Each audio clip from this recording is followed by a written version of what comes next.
Good afternoon, everyone.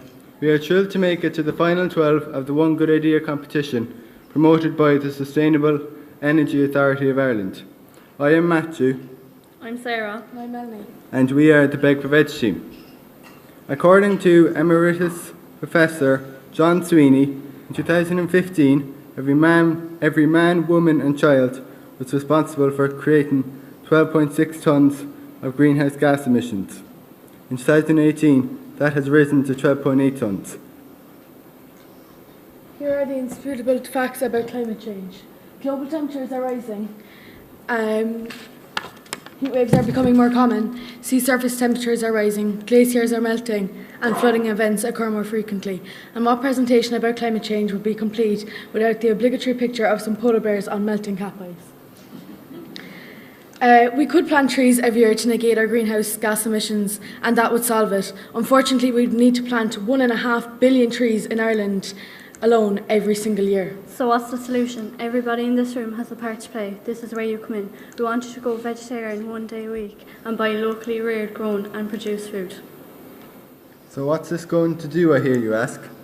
Buying local means that you buy your fruit and veg from the local grower. This means that there's less transportation in getting you your food from places like France, Holland or even Mexico. There's less CO2, nitrous oxide and other greenhouse gases produced in getting your food to you. It also has the added bonus of keeping your jobs local, providing employment in your locality. Not only that, but freshly locally grown food produce is fresher, tastes better and contains more nutrients than imported and canned stuff. This is because countries we import from harvest their fruit and veg we buy earlier, spray it with lots of chemicals and then it further has to be refrigerated until it reaches its destination. You could of course grow your own garden and fruit and vegetables, something that we in St. Colman's have embarked on with the creation of a small garden. Our supermarkets are jam-packed with products from every corner of the globe. We need to understand where our food comes from. We need to realise this and be more selective in the food that we buy. Farmers markets and local stores.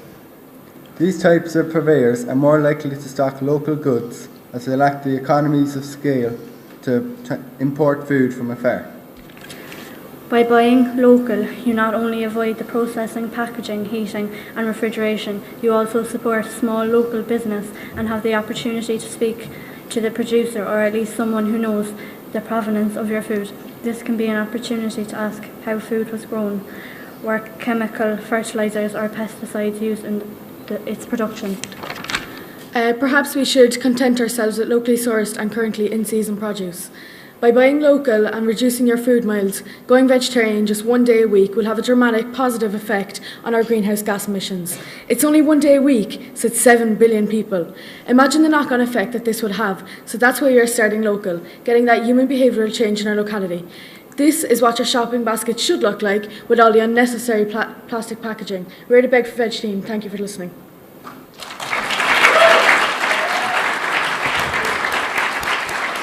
Well done, guys. Well done, guys. And again, you have 2 minutes. And don't forget to step up to the microphone if you've got an answer, okay? And your 2 minutes start now. Right, well done. That was very good. I enjoyed it. Can I bring you back to the topic itself? How did you target, let's say, your audience? What initiatives did you do? Can you just remind me of what initiatives did you carry out to just get the message across to your target audience? And what was your target audience? So we kind of targeted the whole school in particular and Middleton, so because that's where we're from. So we kind of started off with surveys and stuff and handouts inside in the school, some announcements over the intercoms and stuff like that. And it was actually before when we done the survey, it was found out that the 4.6% of the school was vegetarians, and then we handed out a pledge. Asking would they pledge to become vegetarian starting this Thursday, and it actually increased up to 17% that would pledge to become vegetarian, so that is a big increase. And how did you carry out, you did a follow-up survey, was it, after the initial survey to find out would they become vegetarian for 1 day a week and that? We surveyed them asking if they're vegetarian, if they eat meat, how much meat do they consume on a daily basis in particular. And then after that, we didn't do a second survey, but we did a pledge asking them would they pledge. And we got 172 people from students and staff saying that they would.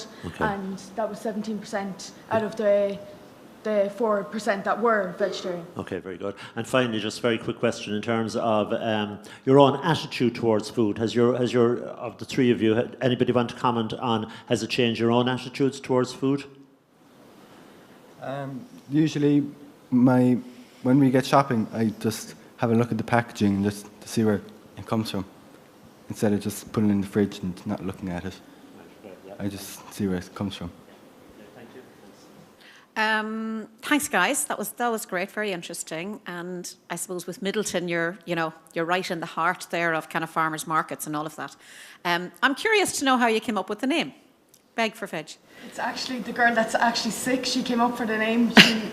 I don't know what her initial idea was or anything, but she just said it one day, and we kind of, that's it. Like That is. Oh well, such a shame that she can't be here then.